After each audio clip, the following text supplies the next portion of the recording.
जय श्री श्याम, राधे राधे। कैसे हैं आप सब? उम्मीद करती हूँ आप सब अच्छे होंगे। बाबा जी का जी आप सब पर अपना प्यार और आशीर्वाद इसी तरह से बनाए रखें। आज मैं फिर लेके आ गई हूँ आपके लिए एक बहुत ही महत्वपूर्ण जानकारी। किसी ने मुझसे कमेंट में पूछा था कि अब मंदिर में जल का लोटा भरकर क्यों रखा जाता है, और रखा जाता है तो बाद में इस जल का क्या किया जाता है। तो प्लीज़ आप ध्यान से सुनिएगा पूरी जानकारी। वैसे तो काफ़ी लोगों को पता भी होगा, लेकिन मैं बता देती हूँ जिनको नहीं पता है। मंदिर में जल का लोटा भर के रखना एक बहुत ही पौराणिक प्रथा है। ये शुरू से ही बहुत पहले से चली आ रही है कि मंदिर में एक जल का लोटा भर कर रखना बहुत ज़रूरी होता है। जल से ही हमारी पूजा पूरी होती है। आप कभी भी कोई व्रत रखते होंगे, किसी की कथा सुनते हैं, तो जल का लोटा आपको भरकर रखना होता है, क्योंकि जल के बिना पूजा अधूरी होती है। मंदिर में जल का लोटा भरकर रखना होता है कि भगवान को शीतलता मिले, भगवान को ठंडक मिले, गर्मी से वो बचे। जल का लोटा पर रखने का एक और कारण ये भी है कि हम जो पूजा के बाद आचमन होता है उसके लिए भी जल का लोटा बहुत काम आता है।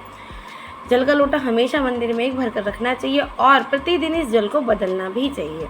अब बात आती है इस जल का क्या करें। तो इस जल को आप रोज़ सुबह बदलिए। इस जल को आप किसी भी पौधे में डाल सकते हैं, तुलसी जी, शमी का पौधा या कोई भी आपके घर में फूल का पौधा है, कुछ भी है, आप उसमें इस जल को डाल दीजिए। भगवान से प्रार्थना कीजिए कि हमारे घर में सुख शांति और समृद्धि का वास रहे। उसके बाद फिर से ताज़ा जल भर के इस लोटे में आप मंदिर में रख दीजिए। मंदिर में जल का लोटा भर कर रखने का एक कारण ये भी है कि जब हम भगवान के सामने, भगवान के समक्ष एक जल से भरा हुआ लोटा रखते हैं, तो वो उस लोटे की ही तरह, जिस तरह से हम भगवान के लिए जल का लोटा भरते हैं, उसी लोटे की तरह वो हमारे घर में सुख शांति और समृद्धि हमेशा भरपूर रखते हैं। आप कभी भी देखिएगा, जो लोग पूजा पाठ करते हैं उनके मंदिर में हमेशा एक जल का लोटा भरा रहता है। मेरे घर में भी रहता है। मैं भी मंदिर में जल का लोटा भर कर रखती हूँ। अब मैं आपको बता देती हूँ कि कौन सा लोटा रखना है। आप तो हो सके तो कोशिश कीजिएगा आप तांबे का लोटा ही रखें। तांबे का लोटा बहुत ज़्यादा शुभ माना जाता है।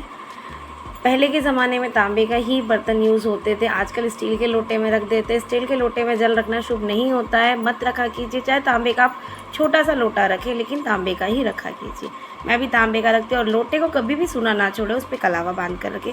जब कलावा पुराना हो जाए तो उसे खोल लीजिए, फिर नया बांध दीजिए। और लोटे पर भी आप रोज़ तिलक लगाएं, स्वास्तिक बना दीजिए, क्योंकि लोटे को रोज़ धोकर ही भरना होता है।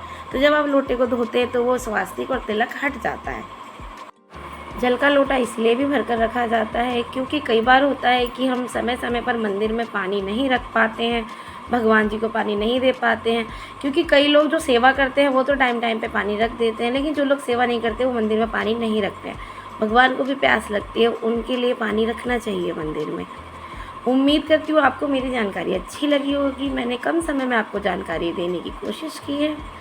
अगर आप मेरे चैनल पर नए हैं तो प्लीज़ चैनल को सब्सक्राइब कर लीजिए, बेल आइकन को प्रेस करना मत भूलिएगा।